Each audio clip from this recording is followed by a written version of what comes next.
It is what it is. Absolutely. All right. Here they come.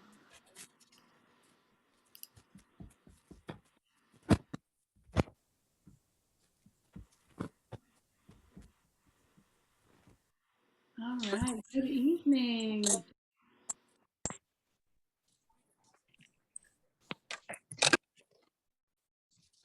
Nice to have such a big group tonight.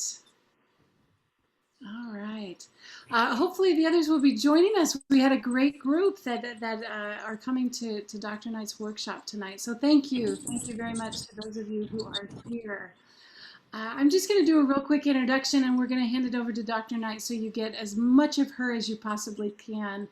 My name is Dr. Stephanie Baer, and my colleague Dr. Stephanie Danker and I are very happy to welcome you to this wonderful workshop offered by Dr. Knight, who was the 42nd John and Betty Michael Autobiographical Distinguished Lecturer in Art Education. Oh, got a little perfect. Okay. We were so excited to have her give her autobiographical lecture and do a student panel. If you all could mute, that would be awesome. And then we can make sure that everybody hears perfectly tonight. We are happy to have her here tonight, and I'm going to hand it over to you, Dr. Knight, so you can get us going. If you are okay showing your face on camera, we would love to be able to interact with you, and I know Dr. Knight would appreciate seeing you. Thank you for being here, everyone. Dr. Knight?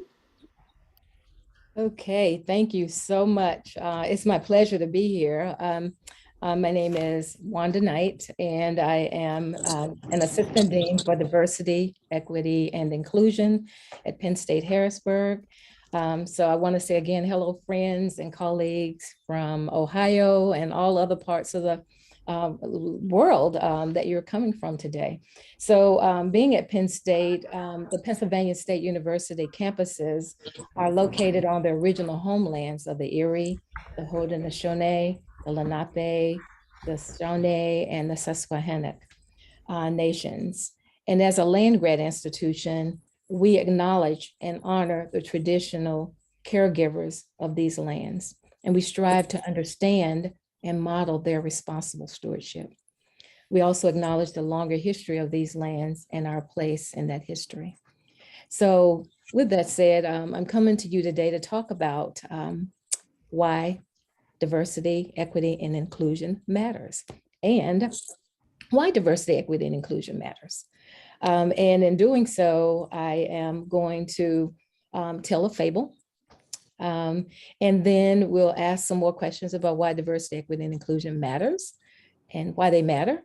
And then I will provide, I promise you, somewhere between 10 to 15 minutes for question and answer. So please pose some questions, and this will be interactive. So please make sure that you're prepared to interact with the questions that I ask or that I pose. So with that said, I'm going to share my screen and start with a fable.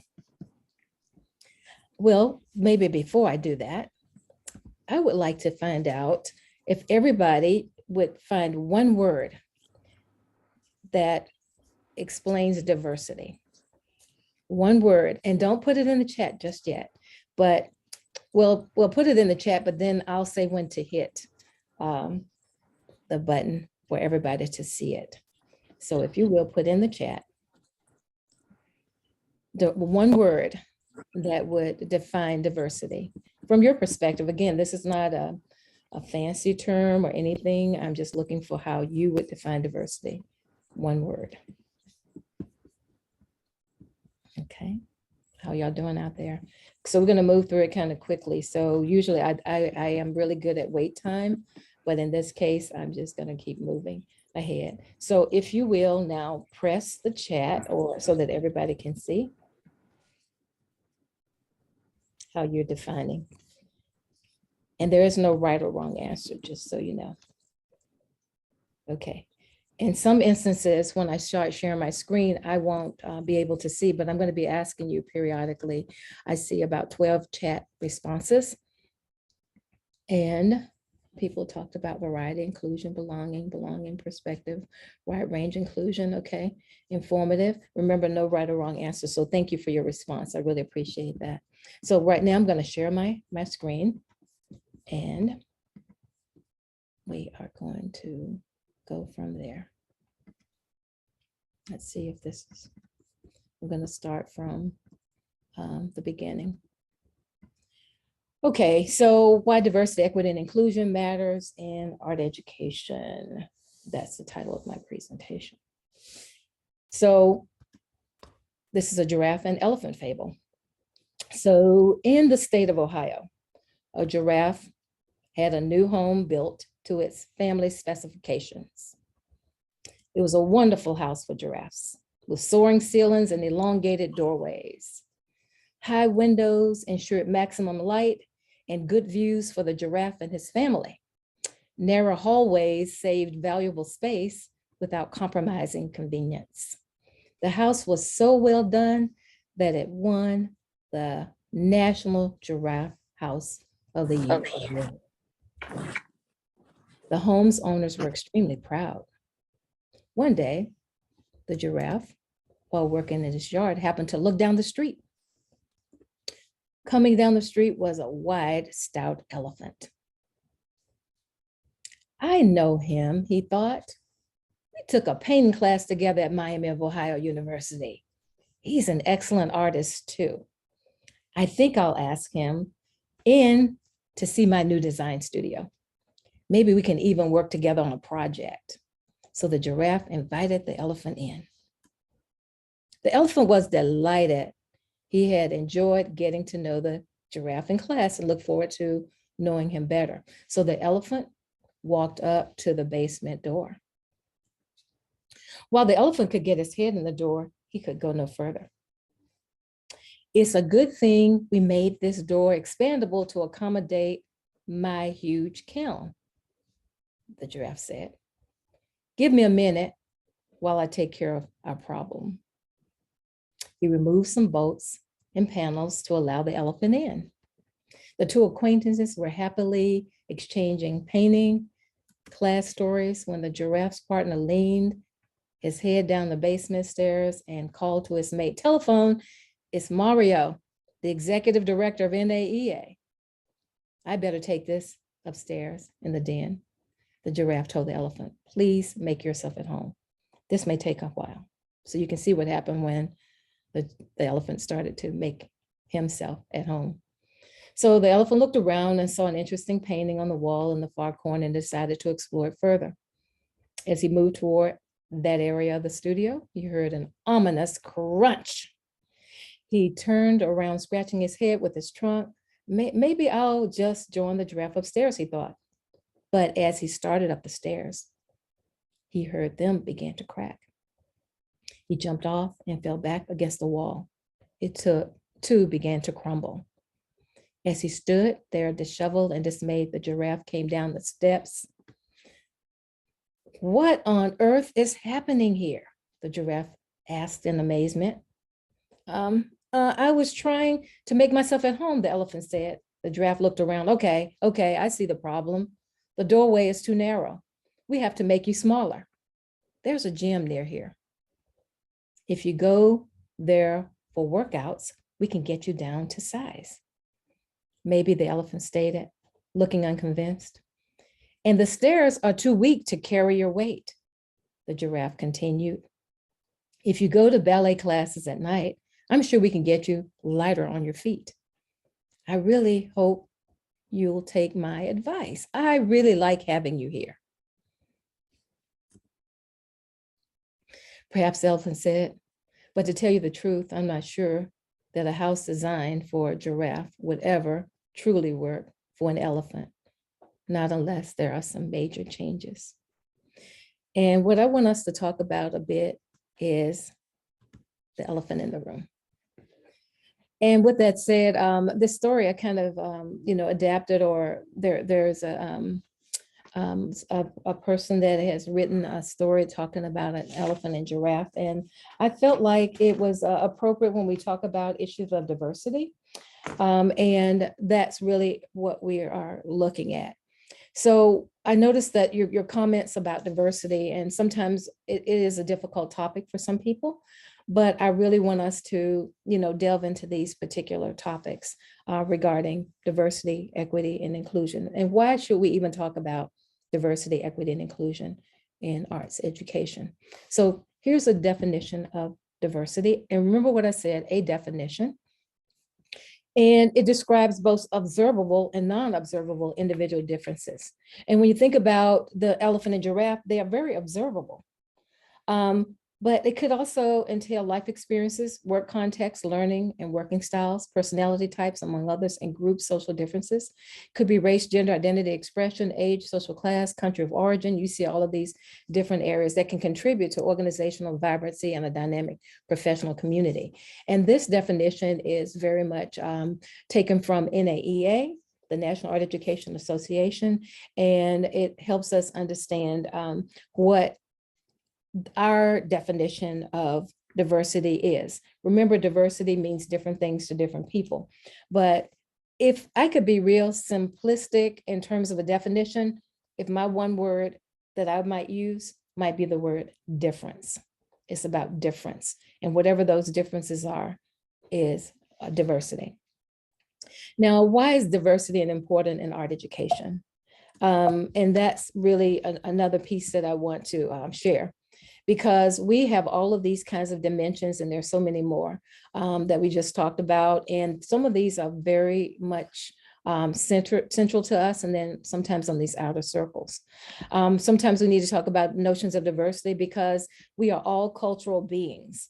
And remember what I said, some of these are surface level things where we can see people's food. You hear people talk about this is the flag from their country, these festivals, fashions, dances, and things that we see. But there is so much more. That's why it's called 90% of this deep culture we don't even see. So those differences, how people's manners, and sometimes there are notions of time and things about past and future, and what they think about fairness and justice and touching and body language, all of these things have to do with notions of diversity. And I like to always share this particular piece because when we think about diversity and the arts or the visual arts, it exists in all cultures, and everybody has diversity in cultures. It challenges us to see others and ourselves in different ways if we are open to diversity, and it helps us face difficult truths. Sometimes we talk about very difficult topics, and it helps us sometimes face those difficult truths. It provokes us. It inspires us. Diversity reveals what is hidden, and it tears down barriers. And I like to flip the word from tapia. And if you see that the arts and diversity, it exists in all cultures. It challenges us to see others and ourselves in different ways. Art helps us face difficult truths and see. Again, I just took the word diversity and replaced it with arts. And we see that art very much, they're very similar. So it's very appropriate that we would talk about these terms. So next, moving on, and that's so important because I like to think about racial identity development. And here's a model, because the last time I talked a lot about racism, and you've heard a lot about racial identity development. And because our association is mostly or predominantly white skinned people or light skinned people, our experiences are very different from each other. And there is another model to a Black identity model as well, and Asian identity models. There's so many identity models, but this one by Janet Helms is pretty famous, where some people have never had close contact with people of a different race. And then there's a disintegration stage, reintegration. And that's the stage, she believes that as a psychologist, that all white people are born racist. And when we say born racist, it may not be something necessarily one is doing, but you're born into a system that privileges a particular individual. So you have those experiences. And then as they learn and grow and have experiences, then it's about defining a non-racist white identity. And you go through these different stages. And you don't necessarily stay in a particular stage. You move back and forth. Any incident could happen that could set one back, and we could talk more about that as the time progresses. So I'm going to soon ask you to think about equity, and I'm going to pop that off the screen. If you had to think about one word that relates to equity, please, if you don't mind, put that in the, well, not yet in the chat, but think about one word for a moment of reflection. What does equity mean to you? Equity. And if you'll, in just a moment, I'm going to ask you to then push the button and share what equity means to you. And remember, it's not necessarily right or wrong. And then I'll share the definition. Okay, if you'll go ahead and share what equity means. Okay, I see those coming in. I just can't see them, but I do see them up in the little chat area. And you need not be concerned with what other people are saying. So I thank you so much for your participation. I see 11 responses in there so far. Okay, and it's okay not to know, or to think you know, and it's something else. So when we think about equity, I'm going to share about, if I had to think of one term, mine would be about fairness. Sometimes, and I'm going to give you an example of what I'm talking about, and it's a fairly famous, but here's a definition close to what NAEA has on its site and how it thinks about equity, because it's important that we have a common language.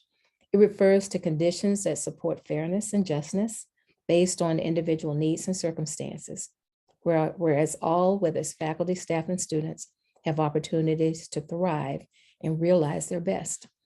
So notice that I use the term also thrive. There's a difference between surviving and thriving.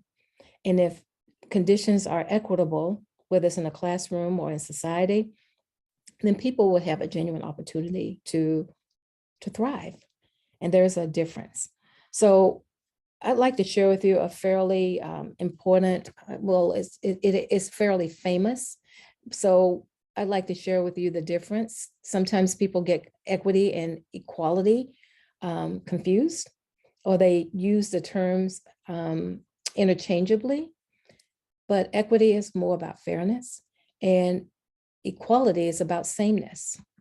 So here's equality and equity if you had to look at it in terms of, and like I said, these are pretty, you see these all over everywhere.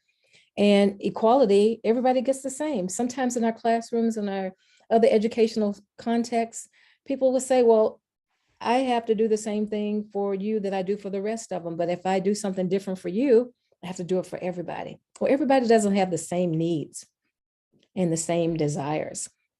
So you can see how this is, equality sometimes is inherently unfair. But when you look at the notion of equity, remember, it's about fairness. Everybody gets what they should get or they need to thrive. And in this case, they're looking at a game and there's a barrier. But when we think about the barriers that exist, ideally, we would be looking at breaking that barrier. But in this case, equity moves to liberation when we get rid of the barrier. So the notion of equity in terms of equality, you can see how a person's already, whether it's privileged, in this case, this person's privileged in height, and then another person may be perceived somewhat vertically challenged or some other kind of situational context. And then, so it's about breaking the barriers that exist, because everybody should, again, have a genuine opportunity to thrive. And that's why understanding diversity, equity, and inclusion really matters. So I'm going to now give you another moment to reflect, because there should be no barriers between us. So what I'm going to do is next, I gave you a little peek, is ask you what is one word for inclusion? One word or one definition. So don't put it in there just yet. But I'd like for you to put in one term that defines inclusion from your perspective. Inclusion. Okay. I believe you got your one word. Now, if you will push your button and let us see your response. inclusion. Okay. Those went in pretty quickly. Okay.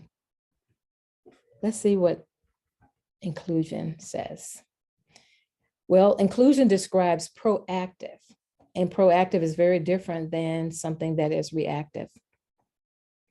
Intentional and thoughtful engagement with diversity to the extent that all have the ability to contribute fully and effectively throughout one's community. And whatever that community is, it could be a literal kind of community in which one lives. It could be classroom community, but community can be thought of in its broadest sense. And so later on, we're going to go back in and I'm going to look at these definitions that you've shared, because again, I cannot see these, but it's really important that we have this conversation regarding inclusion. And if I have to use one word for inclusion, it would be belonging. So if we can think about a time when we felt excluded, there wasn't a sense of belonging. So going back to diversity, difference, everybody's different. Everybody is different. So that's why it should matter to us, because we all are different, and we have, and we know that differences make a difference. And some differences make a bigger difference than others. So with that said, we all are different, so that should matter to us. And we're not always, so sometimes we're privileged, and there are other times in which we are not privileged, given different contexts. And so when we also think about equity, who doesn't want fairness? People want fairness. So that's why it should matter to us. We want fairness. And I would hope we would want other people to have fairness or fair treatment as well, and just treatment. And then we think about inclusion. We all want to have a sense of belonging. If you're invited to the so-called table, then you would want to know that you are valued. And there are times when we don't feel included, and we have exclusions. So keep that in mind, that those terms have great meaning to us. And that's why a lot of times in NAEA, we have ED and I, equity, diversity, and inclusion. ED is art, ed, and I, because it does matter to all of us. And we should all see ourselves involved in these matters. And the next little thing I'm going to ask you to do is to think about whether we achieve inclusion will depend upon our knowledge of why exclusion exists. So in order for the giraffe to appreciate the elephant's difference, they have to know how it is excluded, because the house was not made for elephants. And then what can we do to mitigate it? Now back to a point of reflection. There are barriers that exclude, and sometimes it's about dominant group standards, deficit-based approach to difference, conscious, unconscious exclusion of others, close communication and decision-making loops, because those people that are excluded are not a part of the decisions that are being made. And sometimes we involve ourselves because it's a checkbox. It's about compliance, and we have to react to external forces. And when we react, remember, it should be proactive, but when we react, then it's probably not as effective. Our actions are probably not as effective as they could be if we were proactive. And sometimes we come from a deficit-based approach, just like you saw with the elephant. What's wrong with this elephant? Not what's wrong with the structure and how can we fix the structure. It's about fixing the elephant. Sometimes we try to fix the kids or different individuals whom we serve, but it's really a deficit perspective, because we think about what's wrong with them. This elephant's too big, it's too fat, it needs to lose some weight. You know, and if you were taller and lighter on your feet. So when you think about a house that's not built for elephants, what about your classrooms? What about your teaching or work context? What kind of work do you have in your classrooms? Who's missing?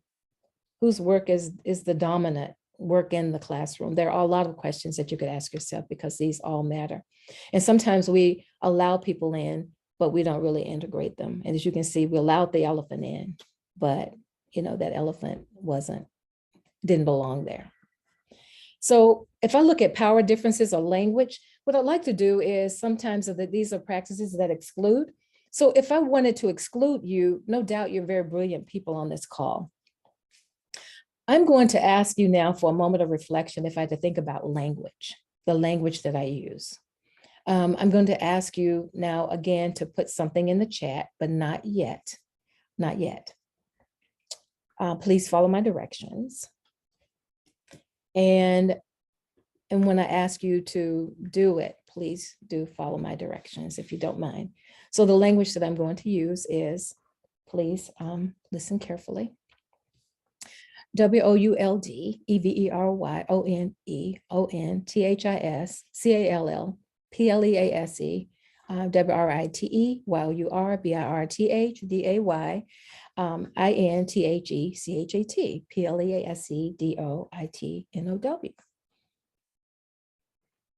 Okay.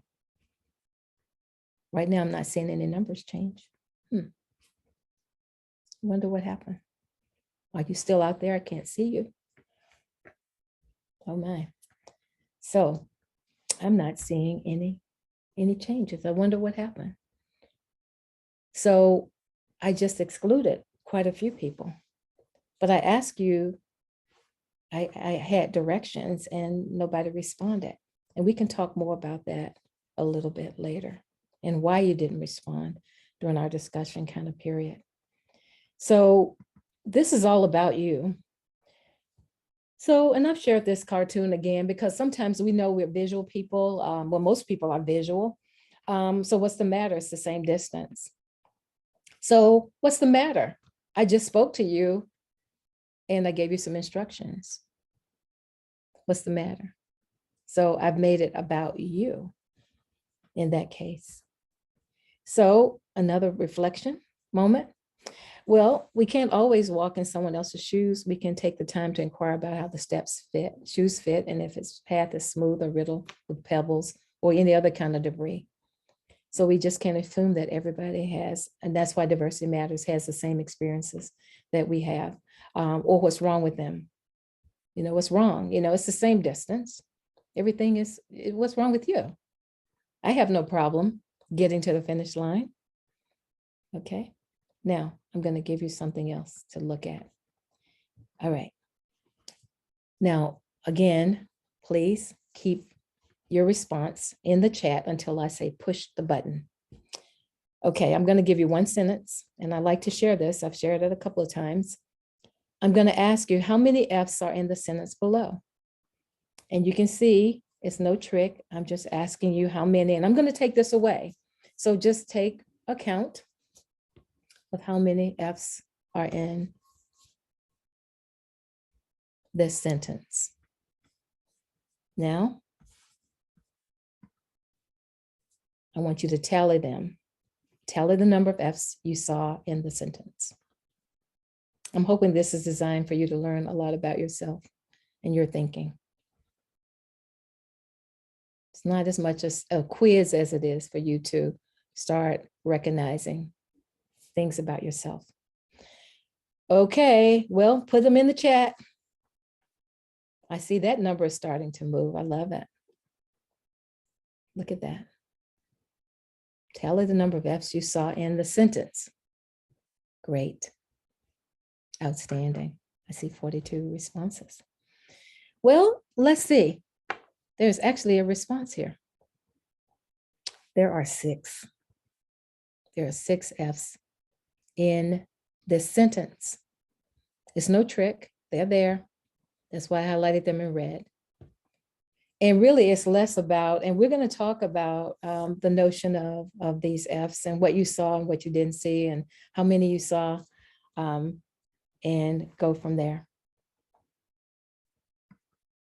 So when you start thinking about some of the things, some things are hidden from our site. They're hidden right in plain sight. And so that's why it's important for us to be culturally competent when it comes to diversity in certain things, because everything matters. All of these things matter. So some of you might say, oh, I didn't notice XYZ, which we'll talk more about, but they do matter. So really, we're looking at strength-based approach to diversity motivation, again, to deficit-based thinking that I said, because I might say, well, you know, what's wrong with you that you didn't see 6? we might do that with our students. Well, wait a minute, it was right here. I gave you this assignment, but they may have responded in very different ways, right? Again, there could be individual group differences. Again, we have to think about potential barriers and opportunities. And when we look at diversity, again, as I said, it should be proactive, and it should be an integration of difference as a strategic component. It's a strategy, not just something that, oh, wow, we just happen to stumble upon, this notion of diversity. So at this point, I'm going to stop my share, and then we're going to jump into having a conversation regarding your responses. So I'm going to work backwards, if I may. When I saw most people, I see some people that saw 6, 3, 6, 3, 3, 5, 3. So you all saw something very different, 3, 3, mostly threes and a few sixes and fours. And so let's start there. So who would like to share why, what you saw? If you missed some of them, why do you think you missed them? Just open up your mic and let's have a conversation. If I can share mine, I chose 3. I submitted 3.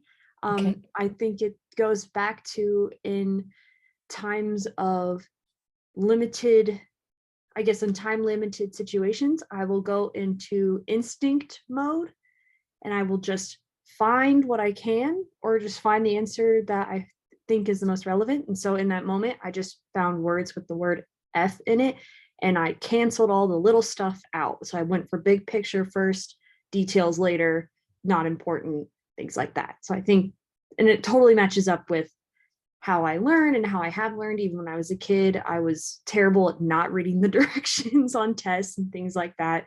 So it totally makes sense for me. Okay, thank you, MB. So good to see you. Nice to see you too. Thank you. My pleasure. So other people, thank you for sharing. It's because this is teaching you about you and reinforcing things that you may know or may not know about yourself. Who'd like to share? Because you share your so I see somebody else said I read backwards to look at the letters rather than looking at the words. Talk about that. Do you mind? Sure, no problem. So when we were looking for the letters, so I started at the end of the sentence and I just went backwards. So because I was just looking for letters, I wasn't reading the words. Okay. That makes sense. It does. Outstanding. So because again, now remember, diversity is about all the different ways that we learn and the way we respond and what we do as well. Okay, great. Other people who would like to share? Kristen. Kristen, you said you read, I don't have to tell you, but you said the sentence aloud due to the time crunch. Okay, 3 F sounds, the F sounds you heard. Okay. Other people? Well, I said 3, but when you showed it again, I thought, well, I just didn't even count the word of as a word. I was looking for the meaty stuff. So I just skipped those all together as a category. Right. And a lot of people did choose. Remember, those are the small things that really matter. Because if you take those out of the sentence, guess what? That's connections. And then all of a sudden that sentence doesn't make sense. So that's really important. Yet we don't see it as important. And that's oftentimes how we walk through life. We see what we say that's important and that's not. And some decisions that we make in our classrooms or our behaviors or whatever, well, that's minimal or not important. So I don't hear from somebody else. You don't need to hear from me. This is important.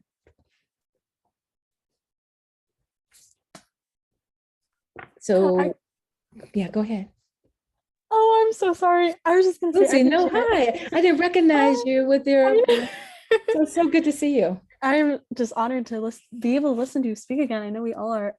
But I was just gonna say I did the same thing as Christian did. I read the sentence aloud in my head, and I only picked out the F sounds that were familiar to me, and I didn't even, acknowledge that of as a word or the different kind of F sound to me in the word of.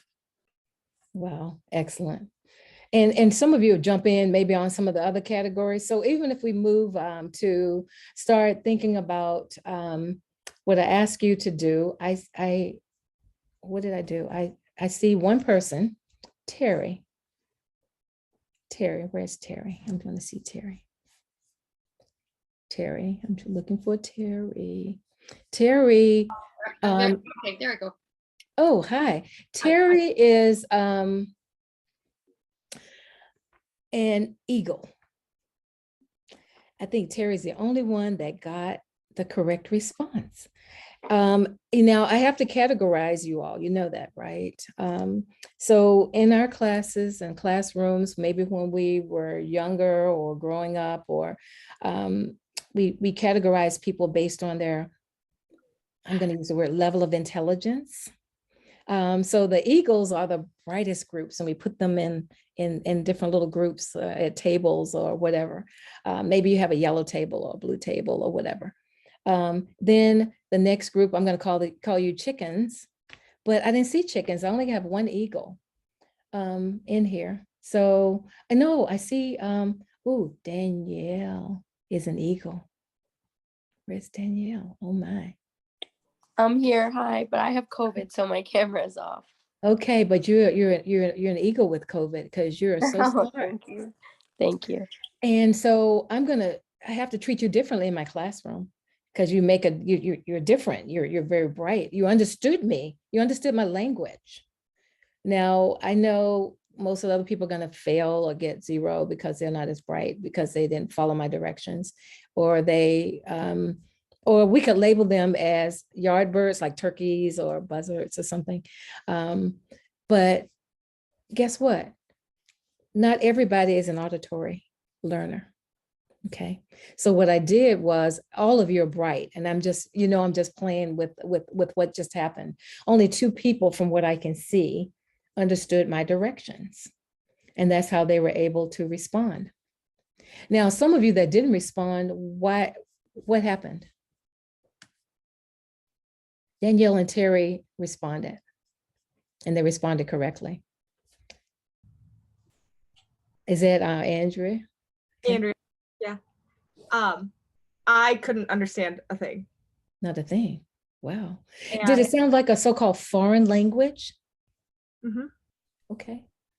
So thank you. Other people.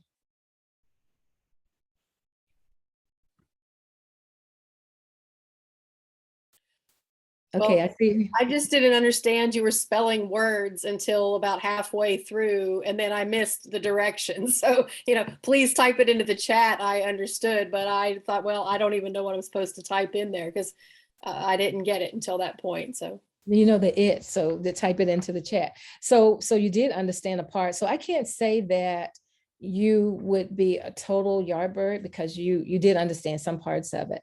But you're not an eagle, but you're up there a bit. So one of the things that I want us to think about is our teaching styles may not match our students' learning styles. And so are we open to letting them teach us how they need to learn and want to learn? And that's really critical for student success, for any success.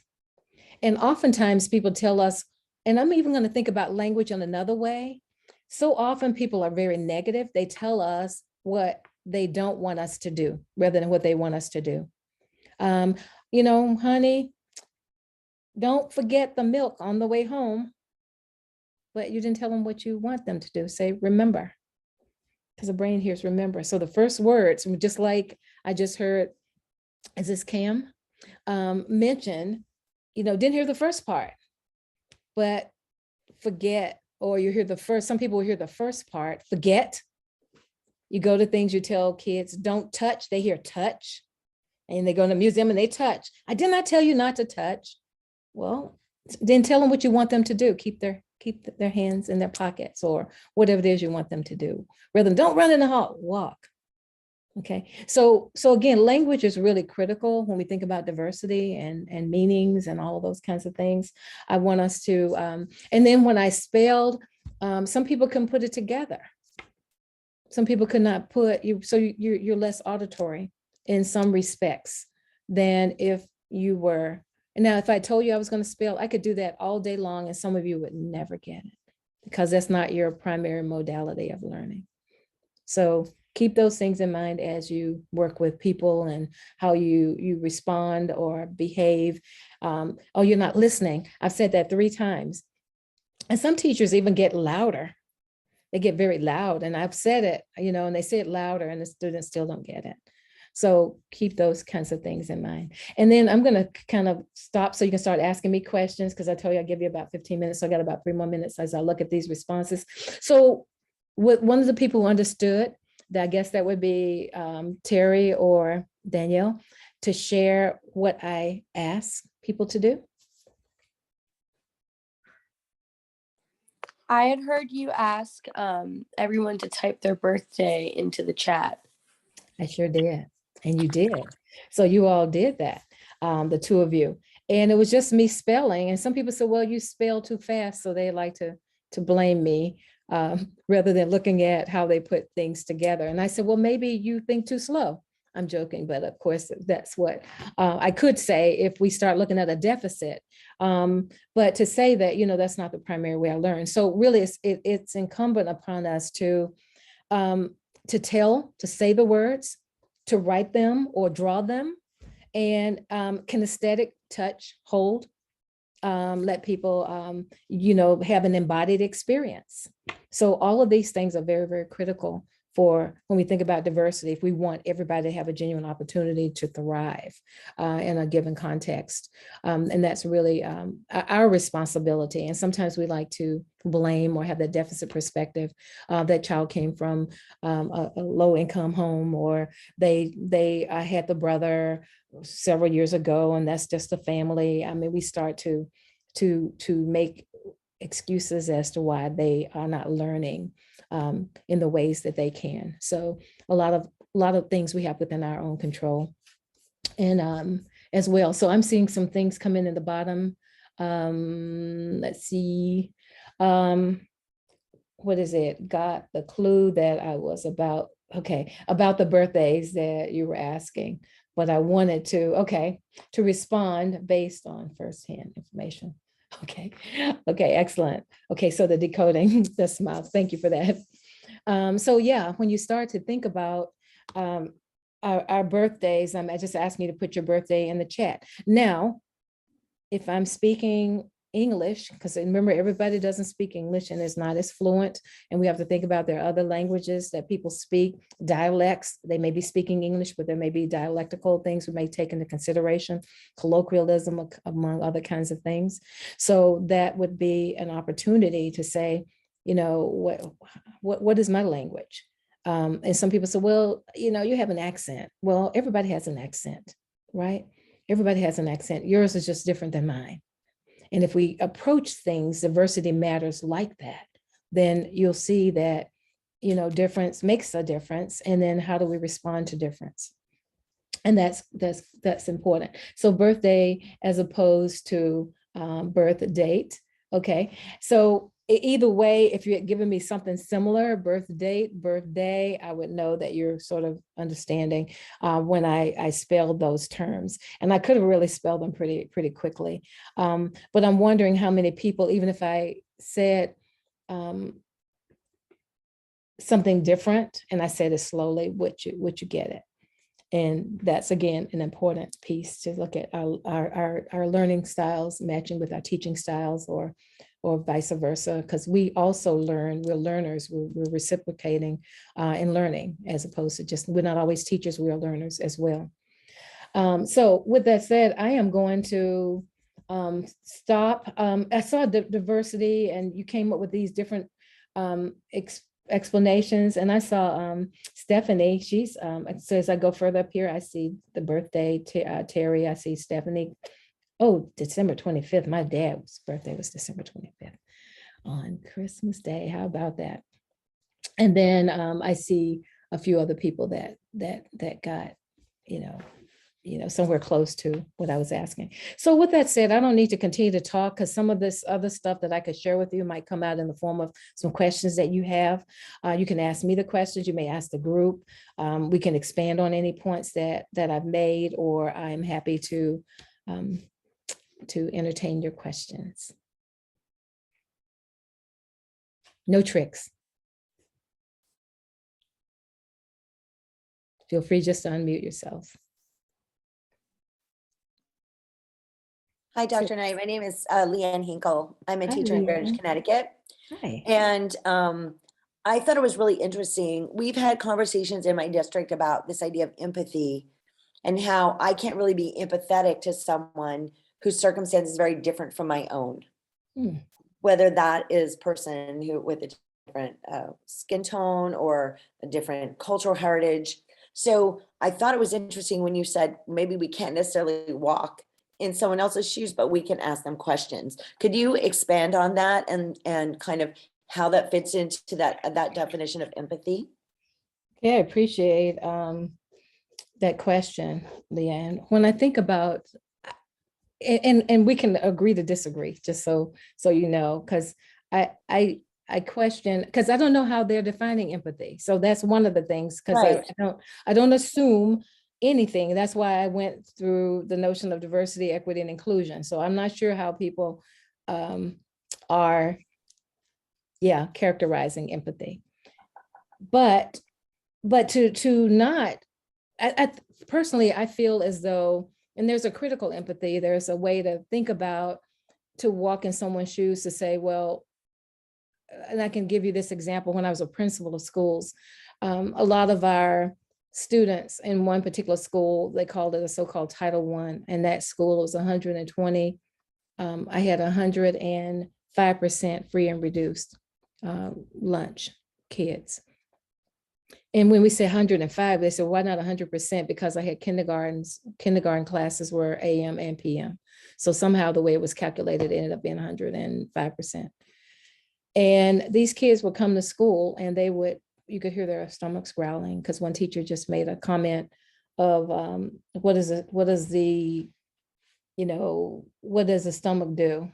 And the kid wrote growl, and she says, no, that's wrong. And the kid cried, because that's all he heard all day long. He was constantly asking for when is lunch. And it appeared that she had no empathy, even though she knew what was going on. She didn't understand this kid is not learning because, first of all, he is hungry. Maslow's hierarchy of needs are not being met. He's hungry, and probably didn't have the shelter, because some of my kids were, or these learners were in shelters. So this person seemed like, well, too bad, he just has to wait, and just real gruff.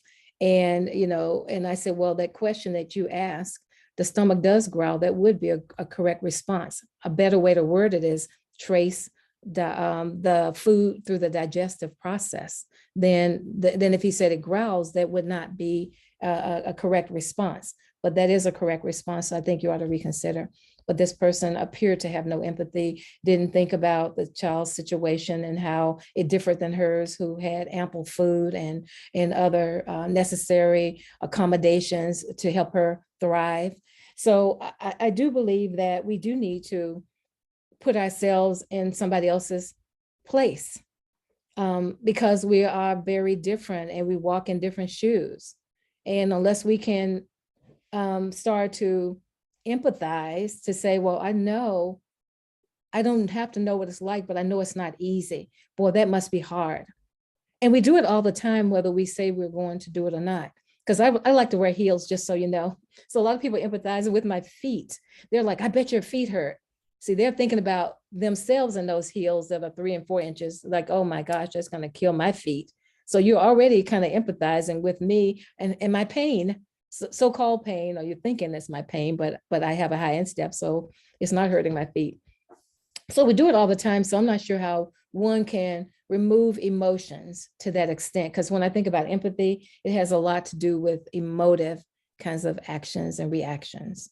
So that's why I believe that in many ways, if the world were more empathetic, probably wouldn't have some of the hateful, horrific things that we see some humans do to other human beings personally. So I'm not sure that answered your question, but it just gave you a lot of stuff that my feelings, but nothing profound or theoretical, So.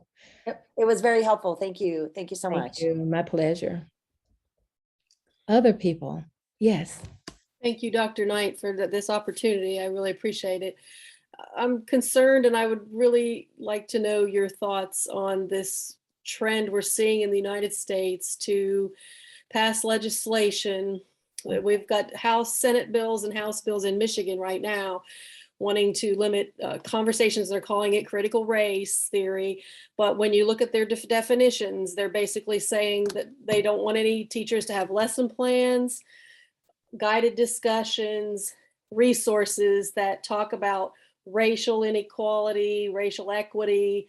So I think of all the artists that make that the theme of their work, and our students want to pursue issues of identity.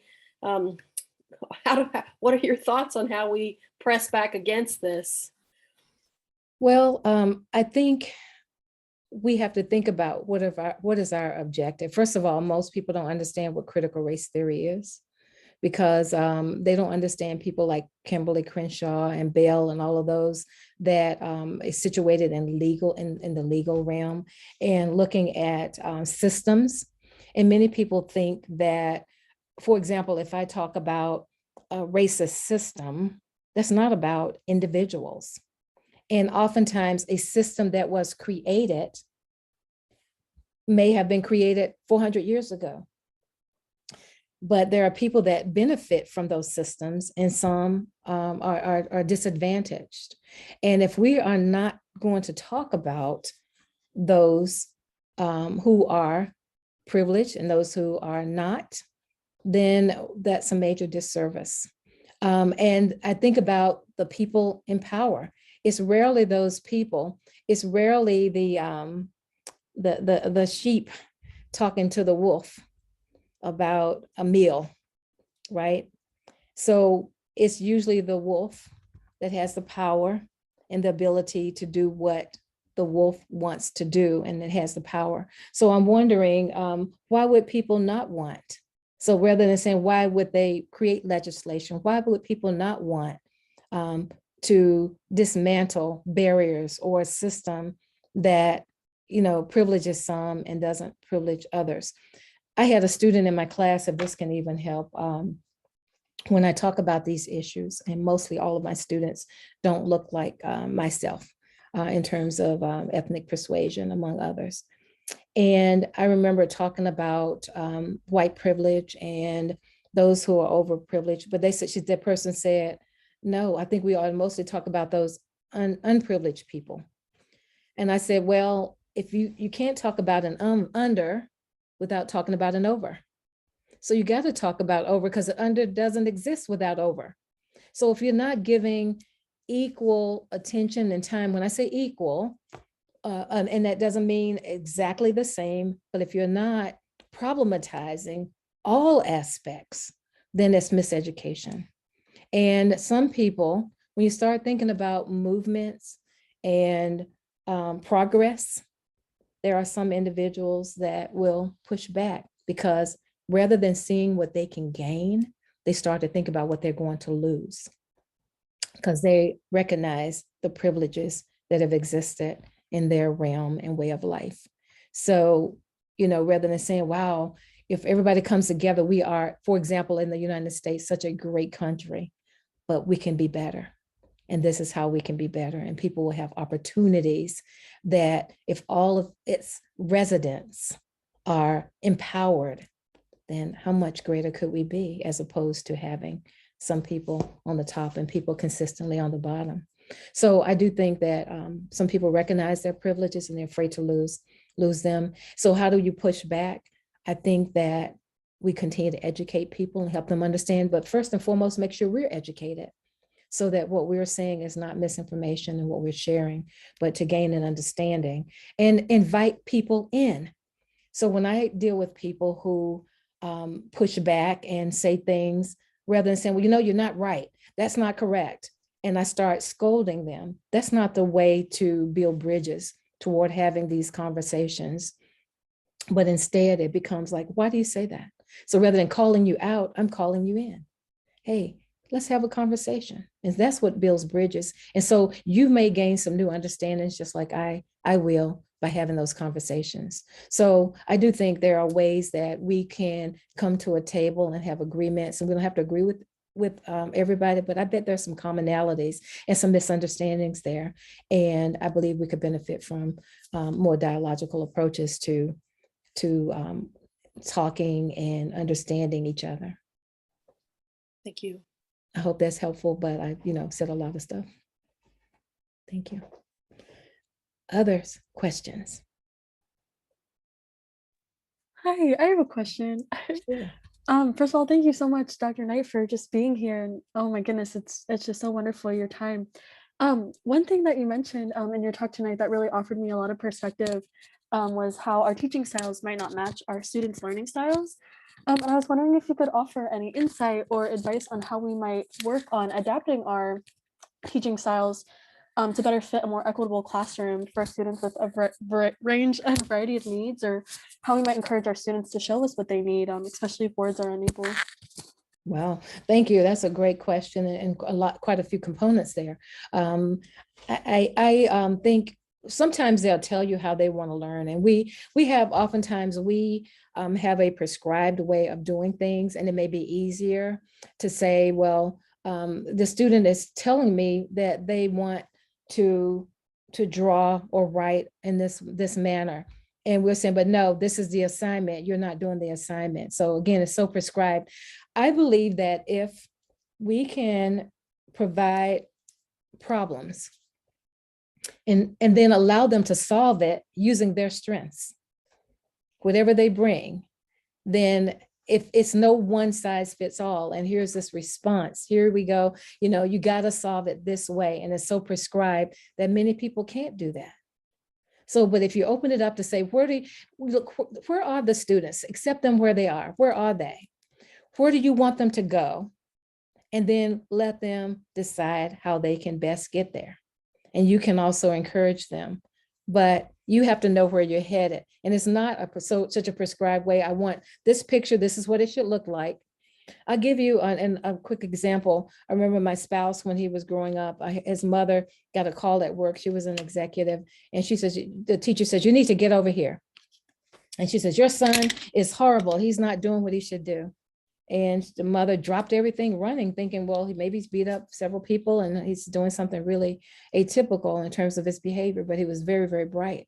And so what happened was the teacher had these dittos, and she had all the students, they had to color and within the lines, the apples red. I know we don't do that as much now, but I do see some things that make me shudder a little bit when I go out into the classrooms and schools. But, and then she says, look, and I had everybody color apples red, and the bulletin board is perfect. And he colored his green.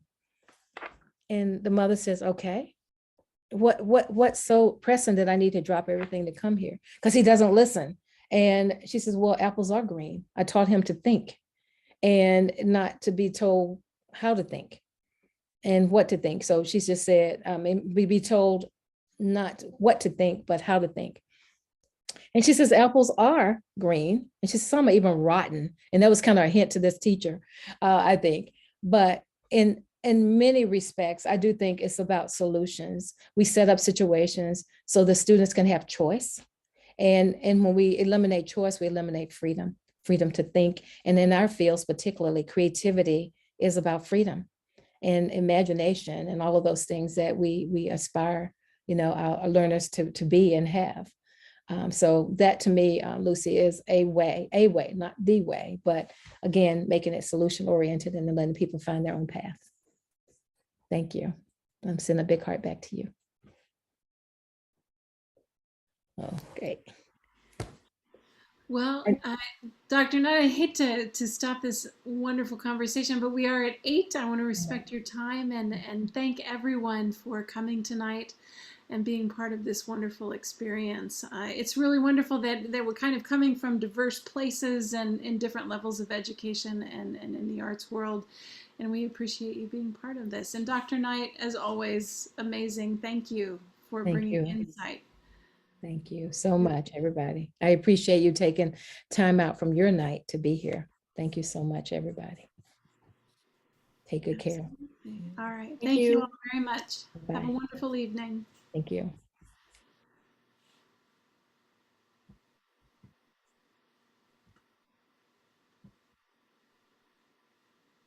See you.